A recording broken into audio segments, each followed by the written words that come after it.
As you know, this evening has been funded by the EFD, of which William, our MEP, is a member. William is going to talk to us about a case he's been working on, and we shall also hear from Mark Turner, father of one of the men involved. I'm going to hand over to William. Thank you very much indeed. Okay, thank you. Thank you, sir. Well, my family always complain that my voice is too loud, so perhaps this is the moment when it's not so much of a disadvantage. Nigel Farage always says, incidentally, what I'm a member of the UK Independence Party, and I'm proud to have been elected as a member of the European Parliament for the UK Independence Party. But when in the Parliament, we sit in a group in order to be more effective, which is called EFD, or Europe for Freedom and Democracy. And if anybody wants to ask any questions about that, I'd be delighted to answer a little bit later on. Nigel Farage always says you should only hold public meetings when the weather is sufficiently good that people are playing cricket. And I think, so I must particularly thank you for coming out tonight on what's a terrible night. My normal walk on the cliff from the Miramar Hotel proved to be completely impossible. But we did feel that what we're being discussed is sufficiently important that it couldn't really wait until the cricket season began. And I'm delighted that, however, that the meeting is being filmed. In fact, there seem to be 3 film cameras here, which I'm very impressed by.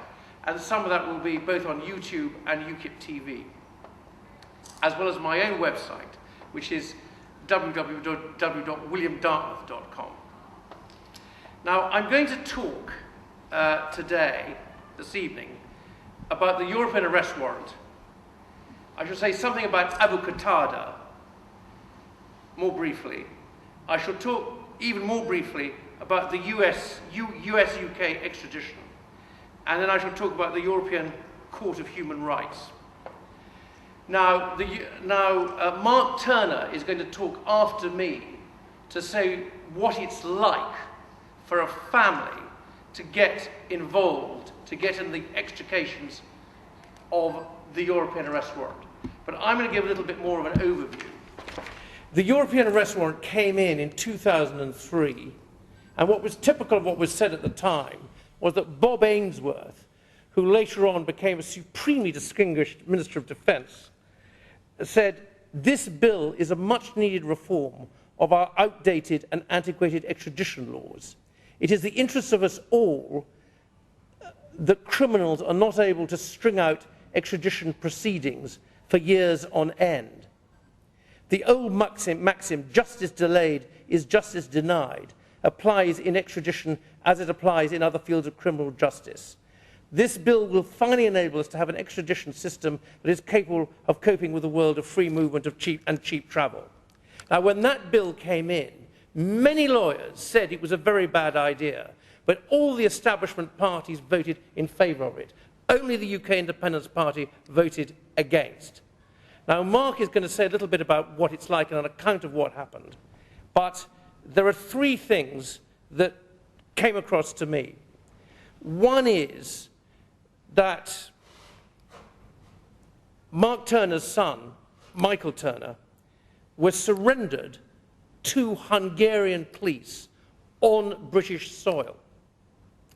The second thing that I'd note is that it was, when they were taken to prison in Hungary, it was 3 weeks in prison before they were allowed to contact their families. And the other thing is that Mr. Ainsworth talked about justice delayed is justice denied. Now, the fact of the matter is that the allegations made against Mr. Turner and Mr. McGoldrick related to events that happened between 2003 and 2005. The final verdict of a suspended sentence, and incidentally no criminal record, only took place on November the 29th, 2012, virtually 7 years later, more than 7 years later. The fact of the matter is that because of the European Arrest Warrant, we are consigning British citizens and residents to harsh legal systems.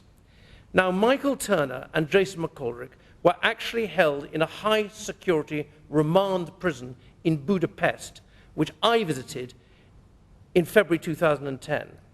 Now, remand prisoners tend to be in worse conditions than permanent prisoners because the imprisonment is meant to be temporary. Now, at that prison, the prisoners were only allowed 1 hour of exercise a day. They were only allowed out of the cell 1 hour out of every 24 hours. They only got a shower once a week. They were only allowed to make a telephone call once a week. And that brings me to the more general point. In the Anglo-American world of justice, in the world that we're used to, the world of Magna Carta, habeas corpus, and so on, the primary purpose of the law is not to lock people up. The primary purpose of the law is to protect people from random arrest and arbitrary imprisonment by the state.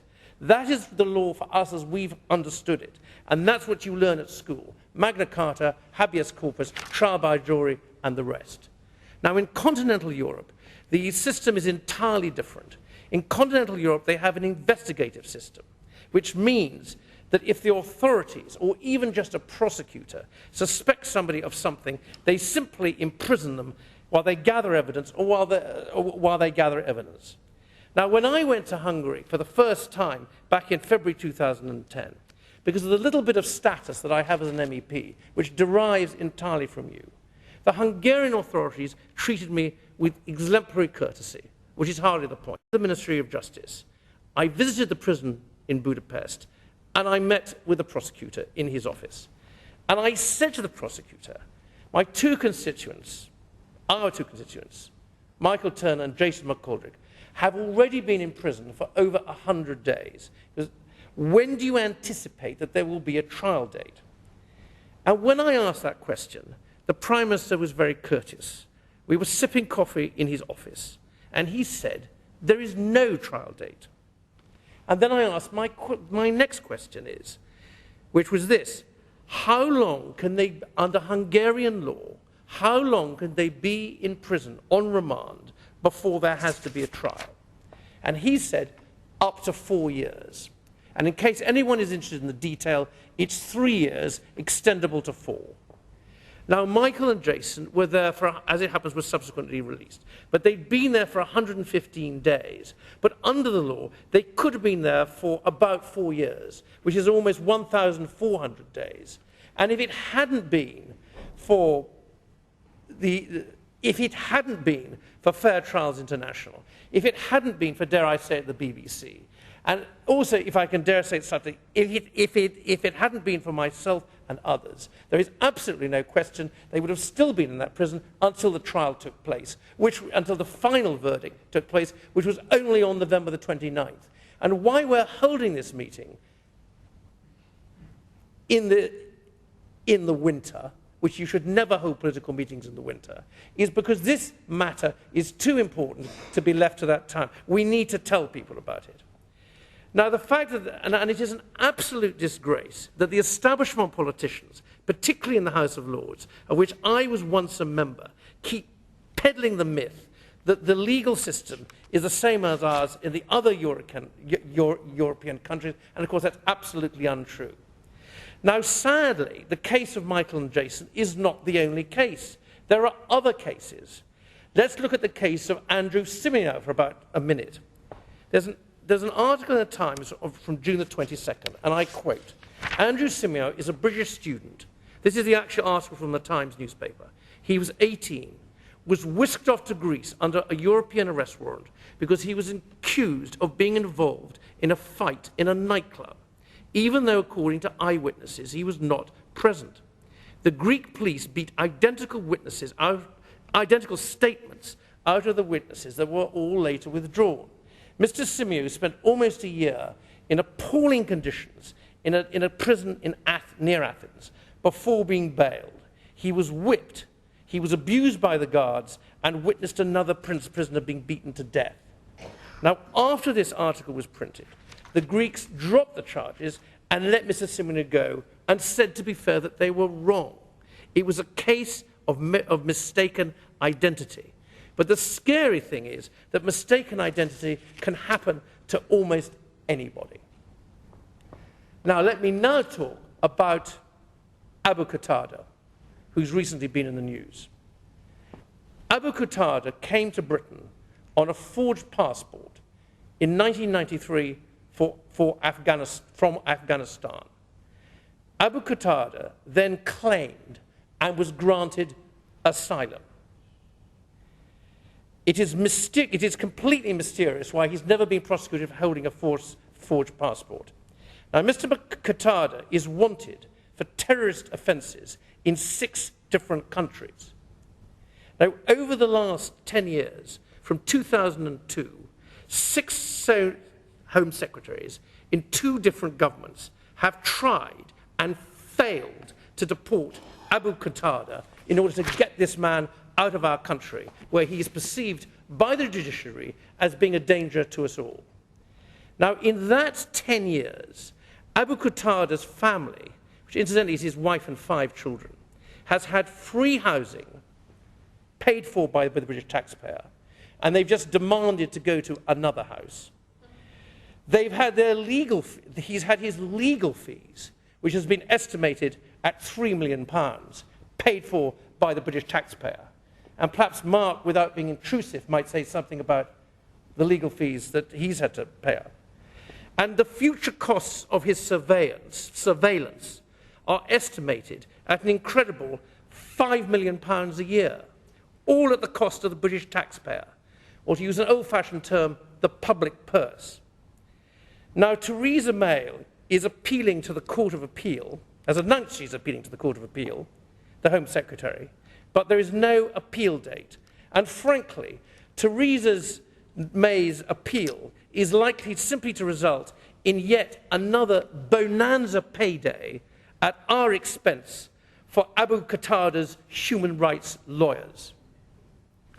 Now, you may have seen the controversy about Mr. Christopher Tappin, which is another sad thing which has come across, which has come out because of the one-sided US-UK extradition treaty, which incidentally the UK Independence Party is also opposed to. Now, I'm going to read, it's very short, this is half a minute, from a newspaper that is not normally very prose, which is the Financial Times. And this is what he said. Christopher Tappin, a retired businessman, has been extradited to the US, triggering fresh controversy over Britain's extradition laws and the UK's continued inability to deport radical Islamist preacher Abu Qatada. As he arrived at Heathrow with his wife, Mr. Tappin claimed he had fewer rights than a suspected terrorist, and said it was a disgrace that Mr. Qatada was being allowed to remain in the UK, while he, Mr. Tappin, was sent to the US. The 65-year-old was put on an aircraft bound for Texas, handcuffed and seated between 2 US marshals. Earlier, he said to the BBC, "I have no rights. Abu Qatada is walking the streets of London today, and we cannot extradite him. He has more rights than I have." Mr. Tappin added, "If I was a terrorist, I would not be going to America." So there you have it. This mess, this legal contradiction, this disastrous impossibility, which none of us can even imagine. I'm amazed I'm even being able to say it. How has this come about? It's come about because of the European Court of Human Rights. Let's very briefly have a look at this court.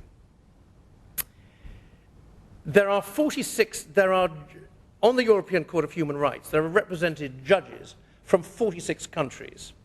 These countries include the minnows. It's a bit like being on a quiz on Mastermind.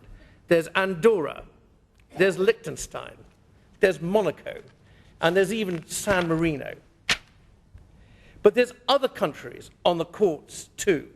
Countries which have no human rights record or a disgraceful human rights record. For example, Azerbaijan, Georgia, Moldova, Putin's Russia, Serbia, Turkey, where they lock up journalists, and Ukraine, where the former Prime Minister, Mrs. Tymoshenko, and leader of the opposition, was put in jail was in prison, is serving a 7-year prison service on what appear to be trumped-up charges. These are the countries who are telling us these are the countries who are telling us here in England what is or what is not human rights. The other point is there's a very serious question mark about the qualifications of these people. 7 out of the 11 people sitting at the European Court of Human Rights have never been judges. And if we see who the judges were of the Qatada decision, there were 7 judges, one of them from Bosnia-Herzegovina, one of them from Albania, and one of them from Moldova. But the president, but also sitting on the court was the former head of the court, who's actually British, of Serbian descent, called Sir Nicholas Bratsa. Well, various people have looked into the record of Sir Nicholas Bratsa, and all that Sir Nicholas Bratsa achieved when he was in the legal profession in the UK was that he was what's called a recorder, which is the most junior form of part-time judge. And there is no way with someone with that mediocre record of legal achievement could become head of the Court of Appeals in Britain. But these are the sort and quality of people who come to the top of the European institutions. And incidentally, Baroness Ashton is another one. So in short, the European Court of Human Rights is a Mickey Mouse court with Donald Duck judges that consistently comes up with perverse and reckless judgments that potentially danger us all. Let me compare Abu Qatada to the European Arrest Warrant and how our own citizens have been treated.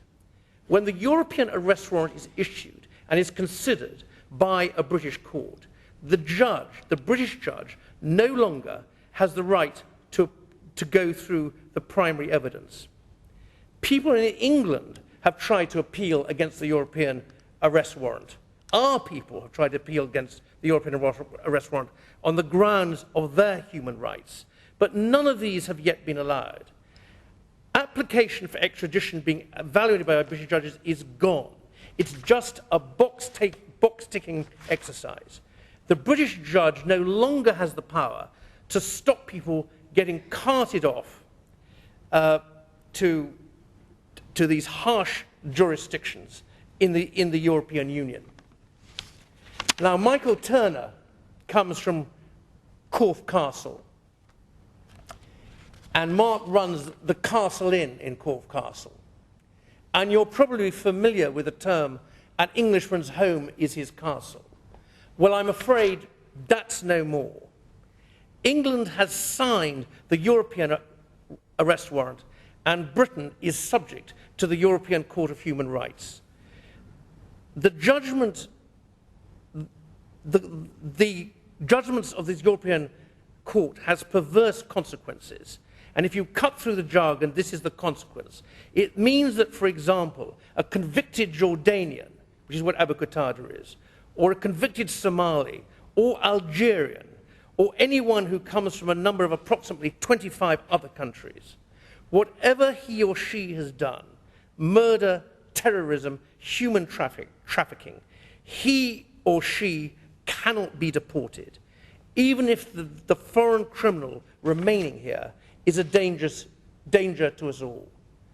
By contrast, a British citizen or resident who is accused, it's all that needs to be, an accusation of a very minor crime in a member state of the European Union on no evidence, on false evidence, on insubstantial evidence, or on evidence that wouldn't begin to stand up in court. Our laws, our judges, our police cannot protect him or her. Indeed, they don't even begin to try. That is what happened to Michael Turner and Jason McGoldrick, and that is the perverse consequence of bowing down to these alien legal systems and writing them into British law. To restate, our own people can be carted off to prisons in former Eastern Bloc countries, or for that matter the United States. But at the same time, we as a country cannot now easily deport hardened criminals to the countries which they came from, and in some cases not at all. This is the legal mess, the dangerous impossibility that the establishment politicians have gotten us into. The European Arrest Warrant, the European Investigation Order, the European Court of Human Rights, taken together, place at risk the long-standing and hard-won liberties that we in Britain have been able to take up to now for granted. And that's why I call this evening, to sum up and to finish, that's why I call this evening and call now for an immediate suspension of the European Arrest Warrant preparatory to withdrawal, and that we abandon forthwith the European Convention on Human Rights so that we are no longer subject to this Mickey Mouse court. And its ugly offspring, the European Court of Human Rights. The country of Magna Carta does not need to take lessons or listen to judgments on human rights from Turkey, Bosnia-Herzegovina, and Putin's Russia. Thank you very much.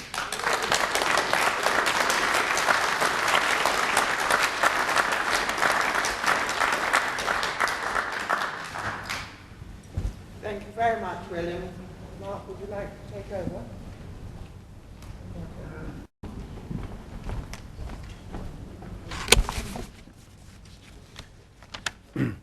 I'll do my best to project my voice. Obviously, used to working in a bar, people are normally a lot closer. It was a nice, warm, sunny day in Lanzarote in November 2008. We'd been running the local pub, hadn't had a holiday for 5 years, and taken what was then our youngster, must have been about 7, taken him away for a couple of weeks in the sunshine. It had been a nice sunny day. We sat down to a lovely meal in a restaurant overlooking the ocean, and the phone rang.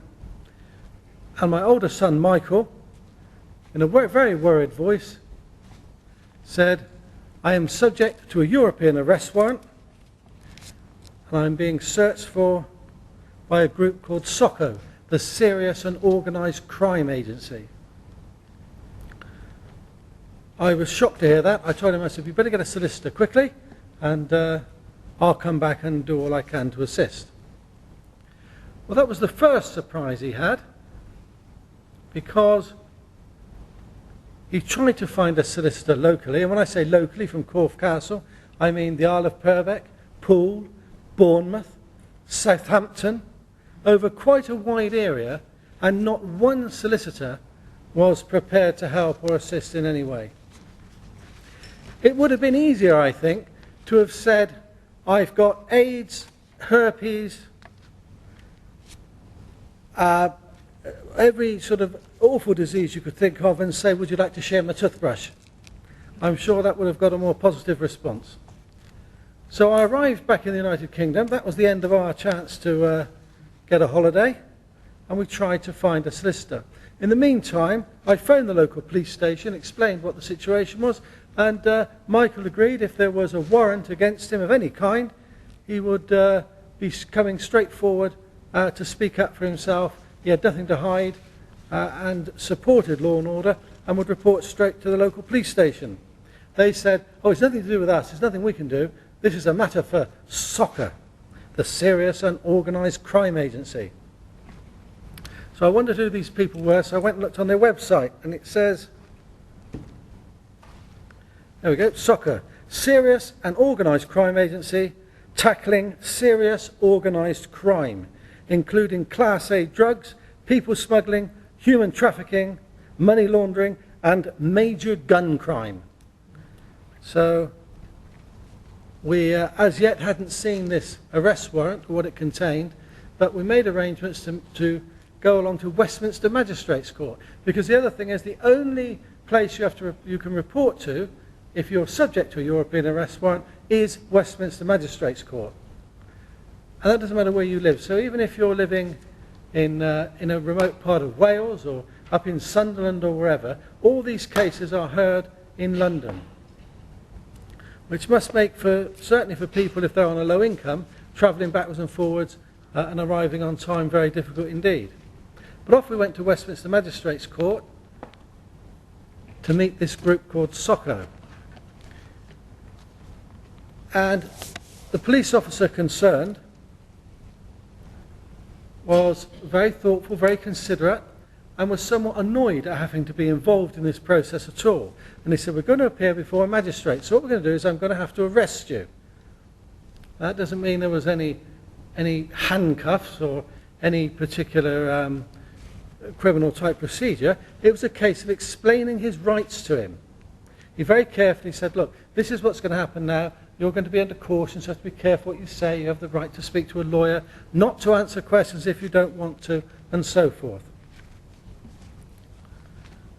And the agent from SOCO explained to us how really they'd be better off if they could have the time to pursue these criminals that they were supposed to be pursuing. And we heard cases mentioned like where they had to go and attempt to arrest a man who was wanted in Poland for stealing a chicken. How one man had been requested for a European Arrest Warrant because on leaving a party it was alleged he took the wrong jacket, having had too much to drink. And there was our serious and organised crime agency putting effort into hundreds of these types of petty cases every year. We appeared at Westminster Magistrates. Never was my son in prison or in handcuffs or anything of that nature. He made himself available to the authorities, and we opposed his going to Hungary. Because in Hungary, it appeared on the warrant, he was wanted for a case of fraud.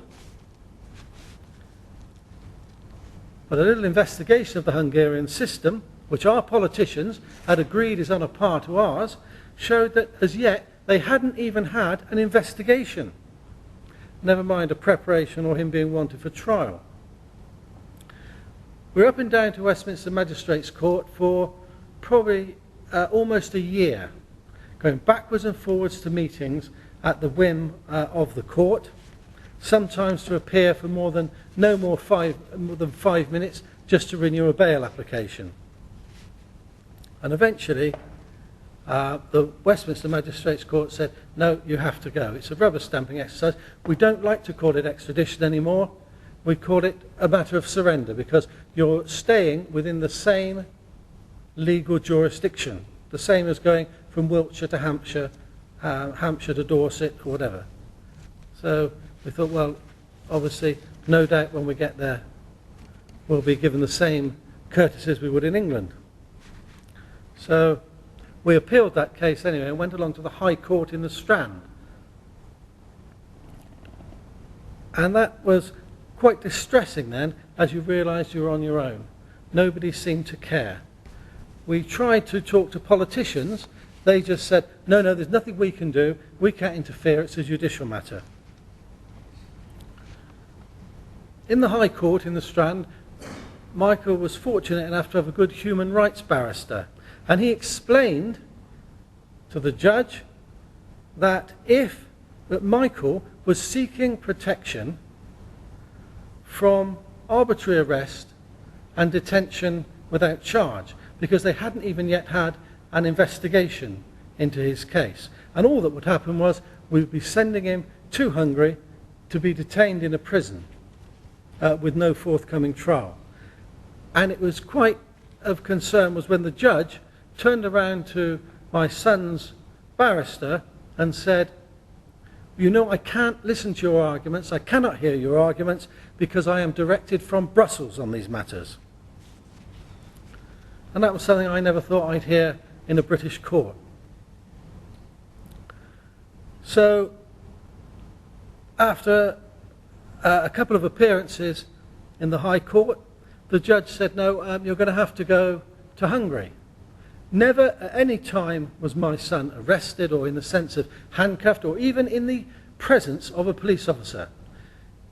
He accepted what the judge said. He's got a sound respect for authority, and the judge said you'll have to go to Gatwick Airport and you'll have to go to report to this desk and meet these people and go to Hungary. So my son took himself to Gatwick Airport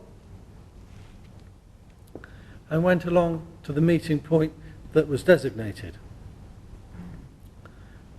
At this point, several Hungarian, well, I can only call them thugs. They were wearing black t-shirts and jeans, came onto the scene. And they were in the company of a Hungarian Interpol officer who introduced herself. And there was a television camera there filming this. They thought they'd filmed this handover as it not sort of been recorded before. And so these great thugs with their jeans and their holders turned round and went into like a rugby scrum and started to put on black balaclavas so nobody could see their faces. Of which the television cameras thought this was going to be fantastic because they'd have a nice bit of news to show on the television. And with that, the whole situation became very agitated, and I would estimate at least 12, probably more, heavily armed English police officers arrived on the scene and cordoned off an area the size of probably half a football field, and made a promise that nobody could come in with it. And then further officers came in and instructed everybody, all those people going to Hungary, please leave the departure lounge and disappear. This was very distressing for my son, for his former business colleague, and it was very distressing for me. But I was assured by the Hungarian Interpol officer I wasn't to worry, because as soon as they arrived in Hungary, they would contact me, they'd have use of a telephone, because that was their right. They'd have the use of the telephone, and they'd be able to let us know where they were being held, or where they were, and that they were safe and well. So the last I saw of my son that day was when he was being hustled out of there amongst a barrage of heavily armed English police officers escorting these, what I can only refer to as Hungarian thugs, into the departure lounge or wherever they disappeared to. And that was the last I saw of my son for some considerable time.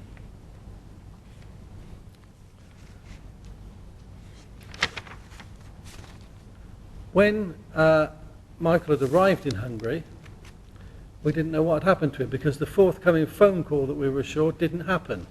He didn't phone in that evening. In fact, he didn't phone in the next day, and he didn't phone in the day after. So we tried to make some inquiries as to what had happened to him. And we phoned the Foreign and Commonwealth Office, we phoned the consulate at the embassy in Budapest, and they said that they'd contacted the Hungarian authorities and they had no records of any English citizens being detained, and denied that they were in fact in their care or custody. So we didn't know who to turn to, because as we said, the politicians, they didn't want to know. Nobody seemed to care. We employed a Hungarian lawyer who had been working on the case whilst they were in England, and that's how we knew there'd been no investigation as yet. And he managed to track them down and find them. But the Hungarians wouldn't allow him access to them. And it was at that time the telephone rang, and I was getting desperate, not sure what to do, and on the other end of the telephone was William Dartmouth. First time I'd ever heard from William at all, and offering his assistance, and that was the first bit of hope that I'd heard, and we organised things like protests outside the Hungarian embassy, and so forth, and William was very much in the front line of that, and I have to say, because the Hungarians, funny bunch, we all protested there from Corfe Castle, and we're not, we're not a bunch of stone-throwing youngsters, but they immediately called the diplomatic police, so I was all arrested and removed, and refused. All we were doing was handing in a letter of protest, and they wouldn't take that from us either. Needless to say, there are sealed letterboxes, so you can't even push it through the letterbox. So it was William who arranged for somebody, one of the consuls, to come out and actually take the letter from us, insisting that we weren't in fact in Hungary, we were on British soil, and that our protest had a right to be heard. So thank you for that, William. Back in Budapest, things weren't going so well for my son. He was held, he'd been taken to a former KGB prison, and William's been to this prison. He knows what it is. 7 stories high, I have no idea how many people in there, there must be a lot of people in there. And when William says 1 hour a day for exercise, it's interesting to note that that exercise takes place on a cage on the roof. There's no sort of courtyard where you go into. And my son only had light English clothes, and by now the Budapest winter had set in, and being on the 7th floor of a building with the wind chill factor, temperatures were down to about minus 25. So it was very difficult to take any external exercise at all. It was also, another thing to note is that we think of prisons over here, and prisons are pretty tough places, I suppose they are wherever you go in the world, but some of the surprising things that happened there was that this was a racially segregated prison. And they had different floors for Romani gypsies and for foreigners, and they had a separate area for ethnic white Hungarians. So I won't go too much into that, bit of a political thing there. But gradually, my son was prevented from having any occupational material, neither myself or any, the embassy, nobody, his lawyer, nobody could get through to him an English-Hungarian dictionary. That was forbidden, as was a newspaper, as was any communication with the outside world. His lawyer said he was being held incommunicado, as they called it. He wasn't even allowed a visit from the Anglican priest, of which the ambassador was one of his parishioners. And prison visits were part of daily life, but he was never allowed a visit from him. It was the, again, back here in the UK, nobody really wanted to know much about this. Times were becoming desperate, but William's protest grew more and more. He ended up out in Budapest and doing the rounds with the diplomats and so on. And it was eventually, after 115 days, that my son was released. Still without charge, and still with no trial, no prosecution, anything against him. And that trial took place, or completed, just recently. And after 7 years of investigation, after 10 months at trial, they found him guilty of something he hadn't been charged with. So that's another matter. And for those that asked on the way in or wanted to know, he has lodged an appeal. So that case continues. But the process of getting there, unlike had it been here, with even back to Westminster Magistrates Court, all the courts being in London and not regionalised, trying to defend a trial which is in Budapest and not in Bournemouth, is a very expensive occupation. There is no legal aid available for it, and to date has cost us over £100,000. So not something. And what happens to a lot of other people that didn't have the support network that my son Michael had with him, well, I don't know what happens to those people. They must become part of, I suppose, the disappeared, who just disappear and go away. I met many people on my journey coming through to here today, and I met people, as William has already pointed out, people who were the cases of mistaken identity, who'd been through the most awful processes, arrested at airports in front of their wife and children, and being taken away as convicted murderers for committing murders in countries they'd never visited or never been to. Just purely mistaken identities, and very, very traumatic that was indeed. Our politicians, and I say our politicians obviously excluding UKIP and people as brave as this, to stand up against what is certainly in Eastern Europe still a very difficult environment, and to think that our politicians have agreed a parity of systems and expose British people to some of the goings-on of some of these countries. I think from what I've gone through, and I've been wounded by this, but I have to say I believe it's an absolute disgrace. And I just give great thanks that there are people like William and all those UKIP MPs out there in Brussels who are standing up for us and bringing this to the attention of the wider British public. So to William, I say thank you.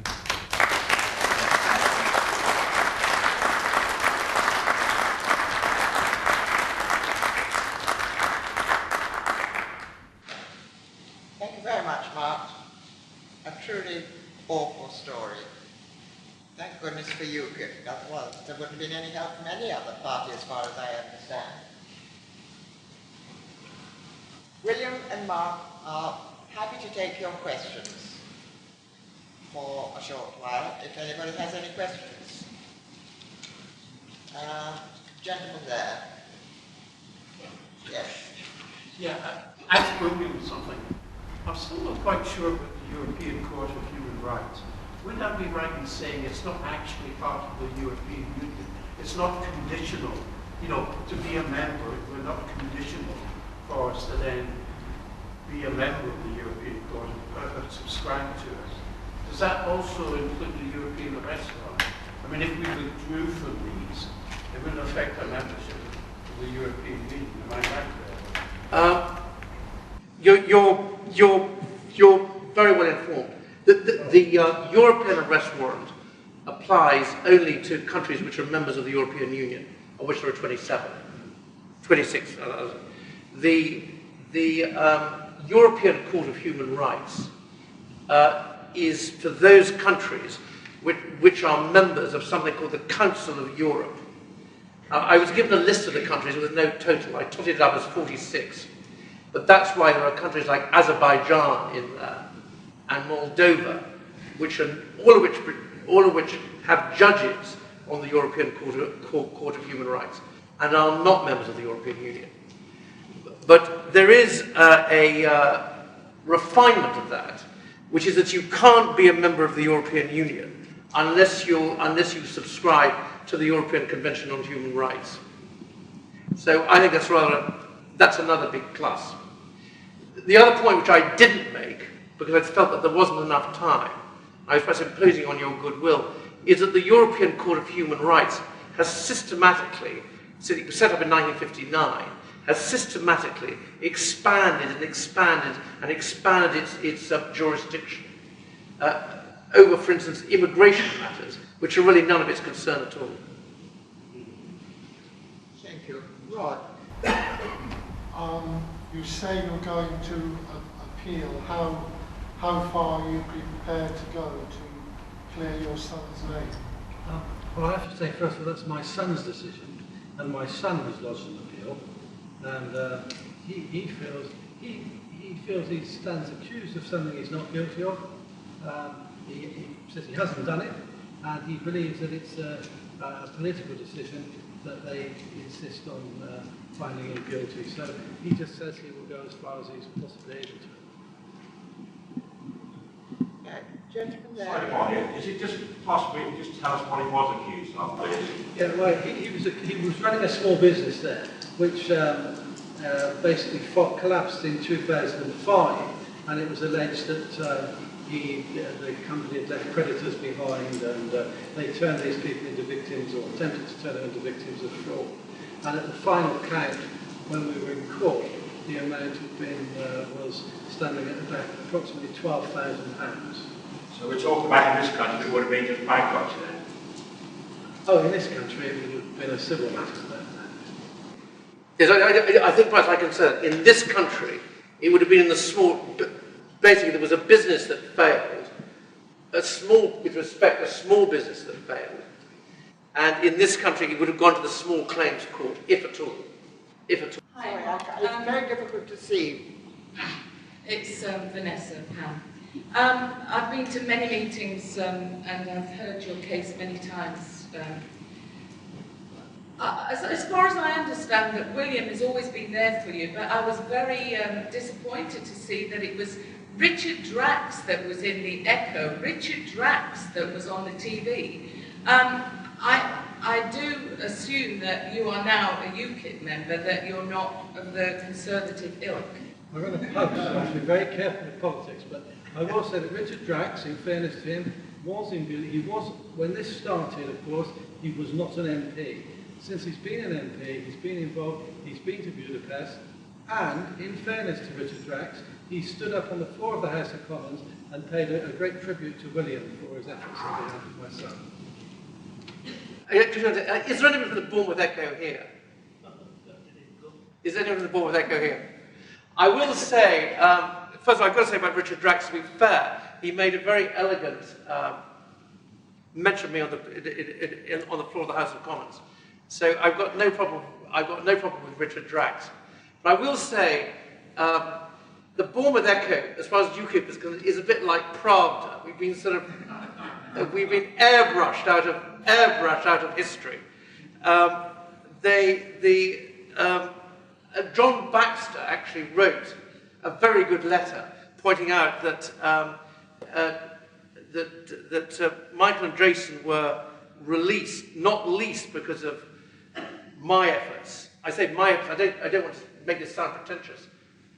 And also publicity from the BBC as well, by the way, in February 2010. And Richard Drax wasn't elected to the House of Commons until May 2010 for the first time. But the final thing happened at this time is that we sent out a press release which included the words, which I said earlier, that this case would have come under the Small Claims Court, if at all. And those very words were ascribed to Richard Drax in the Bournemouth Echo. Yeah. Exactly. But I will also say that something else about the Bournemouth Echo, which got nothing to do with UKIP but nothing to do with me, which is that we tried very hard to get the Bournemouth Echo interested in this case, way back at the end of 2009, and they weren't interested. And by the way, the series of events which resulted in Michael and Jason being freed came about. It is a moderate interest, this, because Jason McCollery's mother comes from Plymouth and lives in Plymouth. And actually it was the Plymouth paper that carried the story. And that made BBC South West have an entire 15-minute item on it on their local politics show. And that was the beginning of the series of events which resulted in Michael and Jason not being in prison for 3.5 years before coming to trial and before there was a verdict. But the Bournemouth Echo is a little bit undistinguished. But we knew it, we just have to learn to live with it. That's the point. Never complain, never explain. I have to agree, actually, because when I was chairman, I regularly wrote letters to the Echo, and they were very rarely published. So, Vanessa, I don't think you should be too hard on Richard Drax. I think it's definitely a problem with the Echo. But the other thing I can say, that you've just given me my YouTube moment, which is going to be about the Bournemouth Echo. Because I remember when we had a local election and they gave a full page to the Greens. Now the Greens, in the results, they came absolutely nowhere. And we had a very good local candidate. So, you know, and I might have something to do with the fact that I think the editor of the Echo is a paid-up Conservative member. So is the deputy editor. Any other questions? 15 letters there, I wrote to the Echo. Suddenly, we got letters saying we don't receive any more letters regarding the EU. So that's a typical situation. By the way, we have the same problem with the Bath Chronicle, for the record. They don't print out press releases or anything. Never mind. But we keep on going. Last week they had no option but to put us in the papers all over the country, thank goodness. Right. Anybody? Next question. Yes. It's not a question, particularly. What you're doing tonight, thank you for, because it's early, but you need to be nominating your candidates now for the next election and let them get out on the streets. Now, it's great, you know, it's no use talking about them and putting out placards at the last minute. We need to be demonstrating now. I'm not in UKIP, I'm an independent. I'm completely independent of this. Well, thank you very much for coming, sir. Well, I don't run the party organisation. I'd be kicked out very quickly if I thought I did. But you're absolutely right, and strenuous efforts, as I understand it, are being made to nominate candidates early and in good time. Every meeting that I go to, I hear about exactly what you've said. It's vital that we nominate candidates now, and in fact, a training team has been set up in Bournemouth West for candidates to learn about electioneering. Right. If I could just say next question, please. I understand a principal proposer sponsor for this European Arrest Warrant was one by name Graham Watson, a Liberal Democrat MEP. Has he ever been challenged or approached on this particular case? And if so, what has been his input or response to it? Can I answer that first, mate? Yes, exactly. Just as a matter of interest from my point of view, as I've just mentioned my son's case, is that in the early days when this has happened, I had Mr. Watson actually phoned our public house and told me and instructed me to stop being so vocal in criticising the European Arrest Warrant, because it was necessary for the rule of law in Europe, and it was something I clearly knew nothing about. So that was his input to me. There's actually two debates, one on BBC Southwest, one on ITV, with me and Graham Watson, which are actually on my website. But if you want to know, he just keeps on saying, we need cooperation, this is something that happens in the 21st century, to which I point out that Britain has been members, for example, of Interpol since 1923, and we can perfectly well cooperate with police forces in other countries, as we always have done, without throwing out Magna Carta, habeas corpus, and the rest, which is the effect of this, as you've heard. But it's not on my website, but there's these two debates from my website. And they might even be on YouTube again now, I think, perhaps. Right, next question, please. Yes, certainly. It may be the $40,000 question, but what has got into the British psycho that people and men and women in Parliament and politicians are one of us and have actually committed themselves to the most evil federalist dictatorship? Now, those of us who lived through the last war know exactly what the Russian communist system was, and we know exactly what the Third Reich federal system was. Where have their minds gone? All one can say, supposedly, or I ask you, what is their agenda? Is it Bilderberg? Well, I lived in the United States for 8 years of my adult life. And I have a very good expression there, which is you want to look at the donut and not the hole. And the fact of the matter is that between 45 and 55% of British people would vote to leave the EU.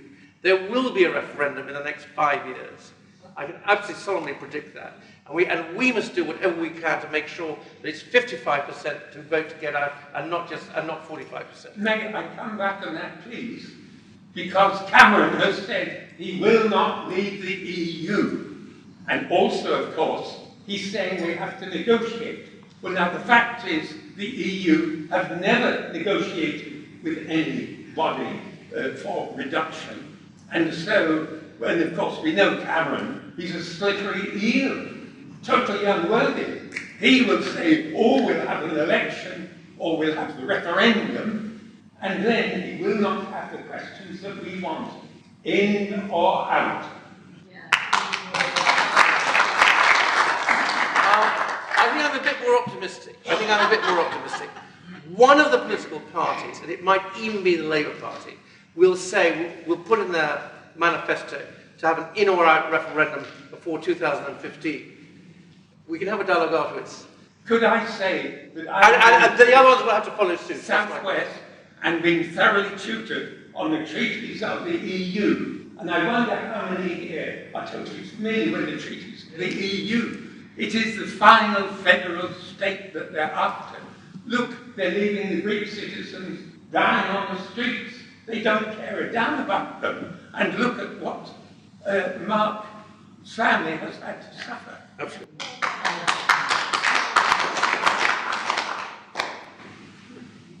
Just anybody who hasn't had a question, first of all?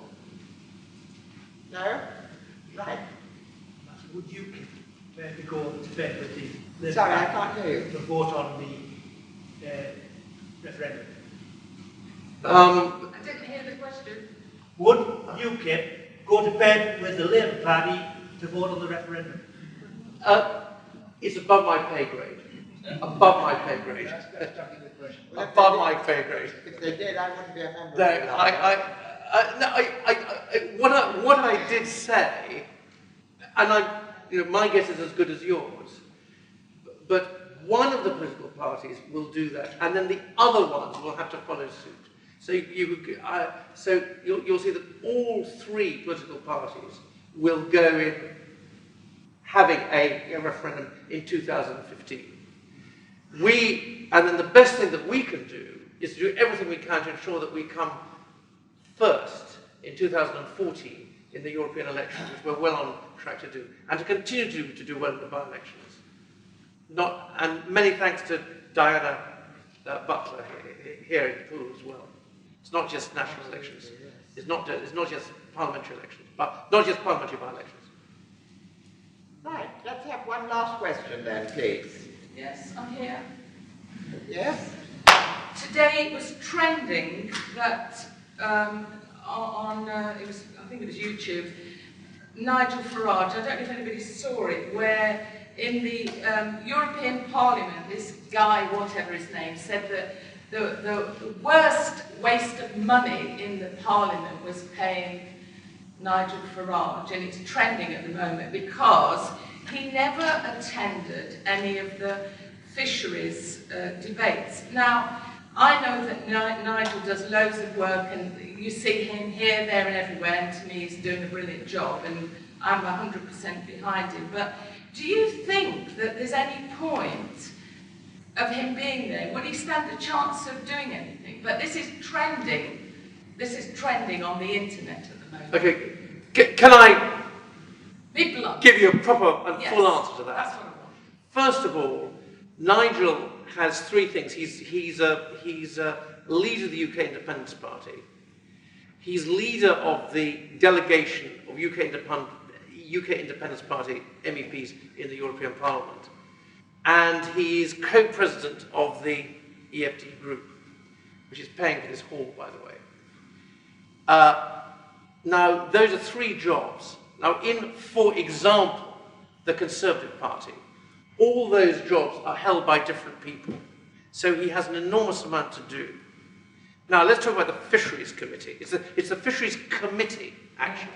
They said he'd never been. Well, if you can, I will answer it, and I'll answer it in more over a drink.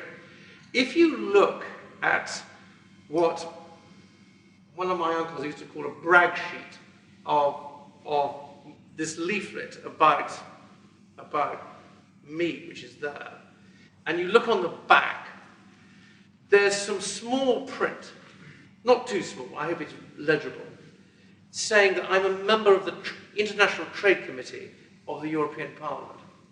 Now, the International Trade Committee, apart from being quite important, because as you probably know, but most people don't, since 1975, all Britain's trade agreements are made by the EU Trade Commissioner. And one of the effects of the ghastly Lisbon Treaty meant that the trade agreements have to go through. I'm getting to my point. All the European Parliament has co-decision making. They all have to go through the European Parliament. But in addition, the Trade Committee is very finely balanced.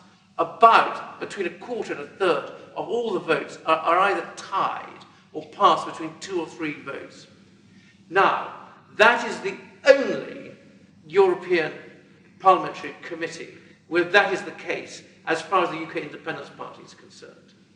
Virtually all the committees, the votes are normally 35 to 1, 32 to 1 with 3 abstentions, 28 to 1 with 5 abstentions, and so on. Now, I go to this committee because my vote matters. I also lead for the group on the committee. For Nigel to spend his time sitting in the Fisheries Committee, it makes absolutely no difference at all. Well, I should tweet and that is the thing. It's really stupid. It's Guy Verhofstadt, who's the ex-Dutch Prime Minister, I think, who really does hate Nigel. And actually it's quite a compliment that he's saying that Nigel is doing nothing for the European Union. I think that's a sign of a success.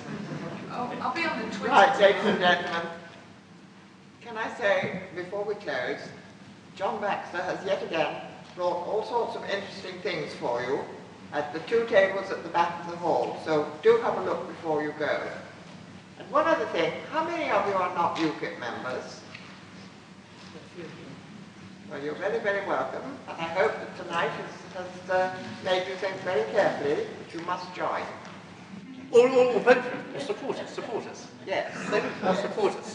Join the Communist Party, don't join the... I would like to thank William and Mark for all that they have told us tonight. It's been very, very interesting, but not very happy. Interesting, but not very happy. Mark, may I wish you and your family